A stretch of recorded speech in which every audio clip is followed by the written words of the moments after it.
The Joe Rogan Experience. That's what you have to do. You look, when you get in the UFC, this is what I did as well. He did it the right way. Fight as much as possible. Fight as much as possible so you can be in people's faces so they can see. That guy just fought. Oh, I just saw him fight last month. And you fight as much as you can, and you get that momentum behind you. And then you become champion. You're that guy. And then again, you just, that momentum constantly. You're in people's faces. You're getting posted here. And that's how you build a stock up. So I've done that, and he's doing it the right way as well. And I think if he keeps going, bro, I hope he retires never getting defeated by anyone ever again. Just you. Hey, and look, the way you did it, too. Oh, my God. That was one of the greatest celebrations of all time. Yeah, it just, look, it's the story behind it. No matter what, it's just the history. Because David even mentioned to me, my brother said, like, you're the only one that can actually stand with that guy. Like, no one's lasted more than 2 rounds or even a round with him. And I thought about it during the breakdown, like, yeah, you're right. And it's because I knew him. I've fought that guy so many times. And regardless of what happened, I lost 3 times and I finally won one.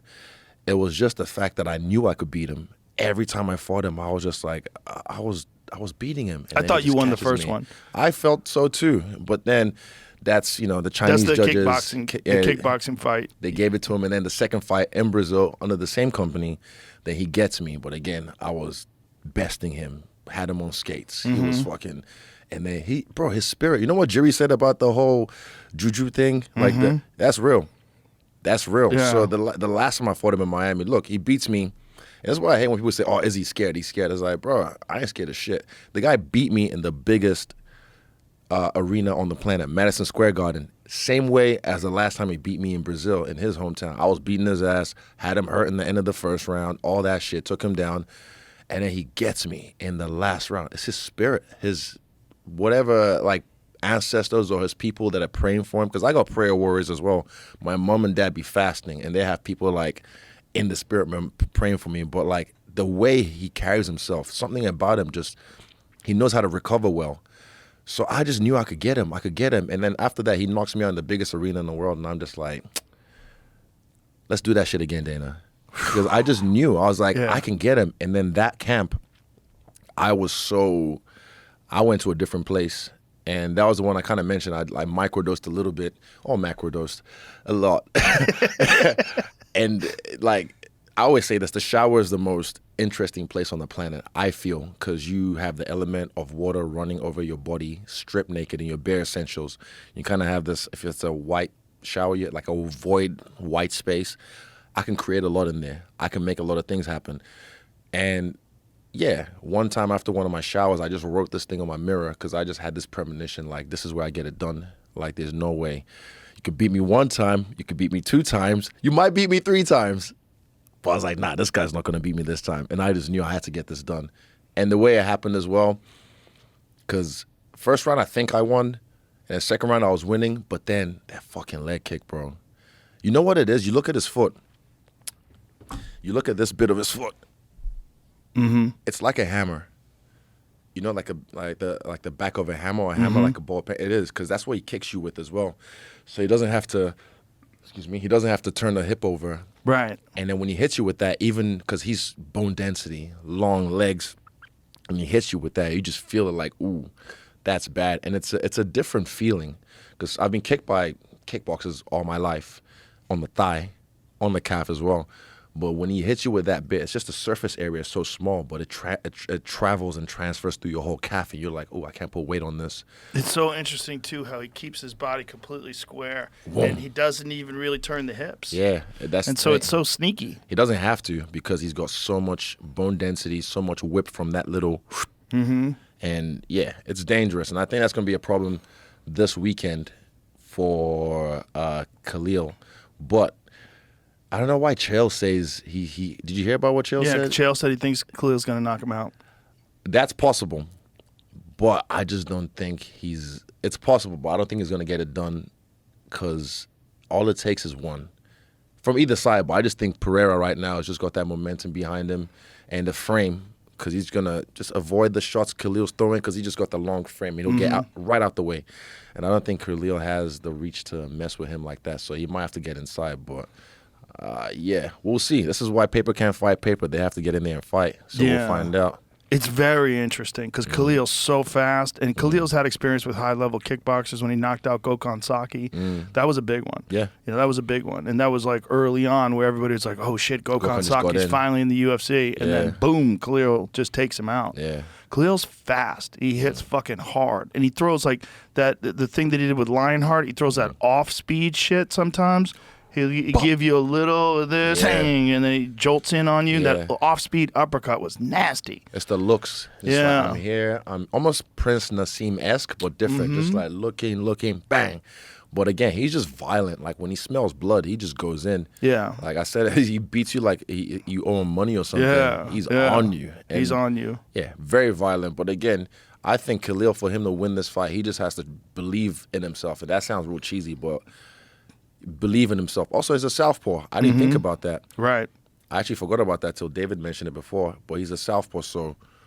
But I'm sure Alex and his team know how to deal with it. But I understand how Alex deals with southpaws as well, because I can fight him both ways, and I know when you give him that front leg and he knows he can get it, he gets more confident. But if you're a southpaw, he finds other ways to keep you at bay till he can get that leg. Yeah. It's going to be interesting to see, like, right away how Khalil deals with the distance and how Alex deals with the speed. Because the thing is, like, Alex can be hit, and Bruno Silva tagged him a few times. You took him out. I think the 85 thing was I think the drain for him to make 85 was insanity. I think it was insane. He's so fucking big. He still can. Yeah. But look, it only works until you get knocked out, and it's like, all right, bet, let's go to 205. And I said, look, all these 185ers should thank me, man. Honestly, I thank me, because a lot of the top guys didn't have to fight him. He fought. Okay, who did he fight? Strickland. That was one of the only top guys he fought. Beat him, and then I think he got a shot at me next, pretty much. But yeah. Fucking Rob, Dricus, all them, because it's not about just fighting him. Getting ready to fight him is a different thing. But I had to do it fucking 4 times, so I understand. I have a different What's history different with it. about getting ready to fight him? For me, getting ready to fight him, you just know you're going to be in for a war. You know it's not going to be an easy fight. Same for him. He knows when he has to fight me, it's like, fuck, it's not an easy fight, because he knows what I can do to him. But for me as well, I was just like, fuck. Okay, let's go again. And again, it's not like, because I feel that way with certain people. But with him, it's just a different feeling, I guess, because he beat me. That's another thing. And I was like, man, I got to fucking face this demon again. All right, bet, let's face my demons. And then I get myself up to fight him. But it's just getting ready to fight him. It's just the hurdle. I think maybe just because of the history. That's why, for me, I felt that way, because of the history. Because to fight someone who's beaten you multiple times, it's like, and you know you can beat them. In your heart, you just know. But again, that's the beauty of the story. Right, you had come so close a couple of times. Every time. So, and then even in the first fight in the UFC, so close at the end of that first round. Like, you had him. If there was 30 seconds left in the fight, 10. or in the round, 10 seconds left. But again, that's the beauty of the story, because then he waited till the 5th round, or got to the 5th round. He's just like, did his fucking juju whatever thing, and then fucking, he just had this energy, and he came at me, and then my leg was compromised from the leg kick because of the perineal nerve or whatever, and I couldn't do anything. So, yeah.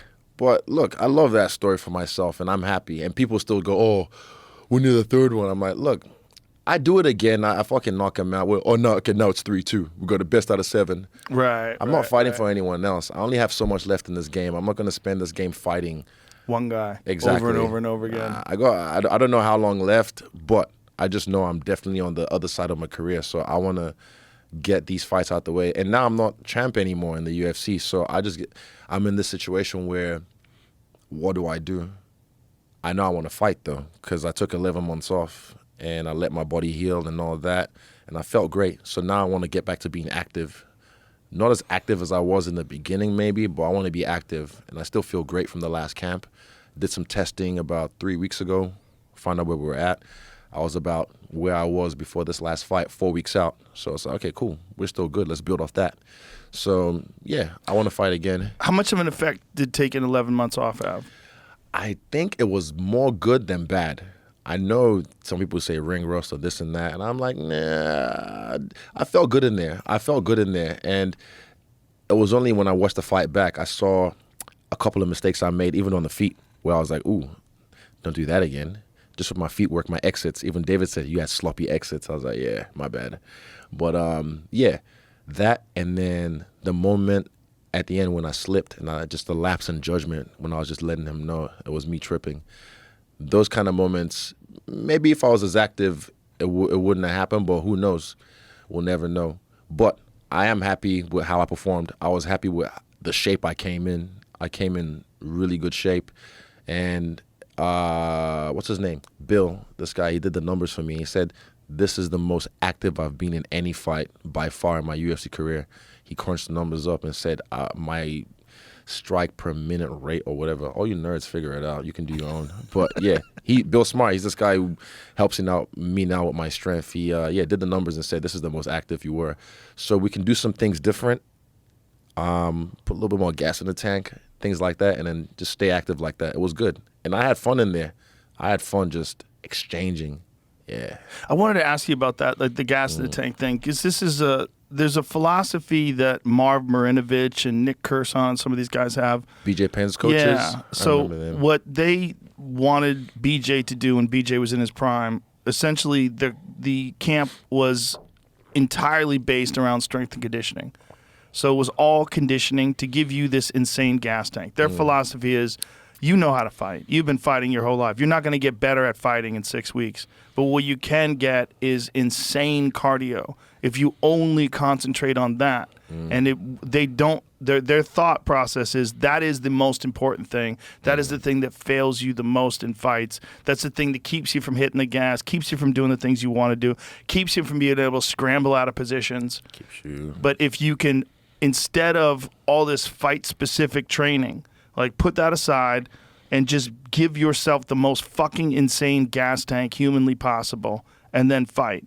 And then the margins, the times when you're going to need it. Like your skill level is already elite world championship skill level. It's not going to deteriorate because your cardio gets better in 6 to 8 weeks. But what you can do is give yourself this insane base of cardio. So in those moments when you need to hit the gas, you can. Yeah. And that's what they did for BJ when BJ was at his best. Yeah. I think the best I saw BJ from watching him, especially live, he was training with them. UFC 107, I think Diego Sanchez, he looked like a demon in that fight. Exactly. Demon. Unbelievable gas tank and insane confidence. Even in shape, like he was fucking abs, all that. Yep. I agree, definitely. You can always sharpen the tools, keep it sharp. But again, for when you're in a camp, it's just about getting fit. And yeah, there's some things we can tweak so that way we can keep that output. Because when you get fatigued is when you lose your lapse in judgment. Your reflexes as well. Things like that just start to like go down. Were you feeling fatigued in the last round with Dricus? I don't think so. There was one point in the third round where me and him, we really put it on, and we kind of had this like low-key agreement like, okay, you're fucked, I'm fucked. Let's chill for a little bit. And then I think round 4 I came out like, cool, bam, bam, bam, and I did that sprawl on him.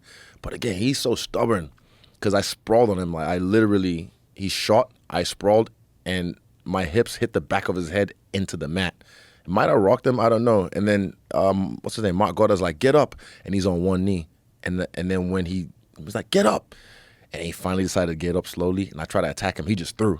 But not to try and hit me. He just threw just to stop my momentum, stop me from coming at him. And yeah, he's a guy that just strong will. Like, yeah, I can respect that. Physically strong too. Yeah, not as strong as I thought it would be. Probably because I felt strong as well. Like I packed on some muscle for that fight. Preparing for those kind of grueling exchanges. Yeah, but even just for me myself, I just wanted to feel strong. So me and my boy AB, we put on some muscle for that fight, and then having Matt actually making good food for me for the first time ever, because I got this far off just whatever I wanted to eat. Uber Eats. We were talking about that when we went to Terry Black's barbecue. Yeah. Today. Yeah. This is the worst thing to eat right before a podcast. You're like, oh. So I got the coffee now. I'm like, yeah, let's go. We pigged out. But honestly, for me, having those kind of, because I'm not 23 anymore, I'm 24. Right. My body doesn't metabolize food and, the way it used to. So I have to think about it like, Israel, be smart, understand your body's getting older. No, I don't feel old though. That's the thing. When I was young, I thought 34, I'm done with this game. Then I'm like, I'm old. But that was when I was 24. But now that I'm here, I'm like, I can still squeeze a lot out of this.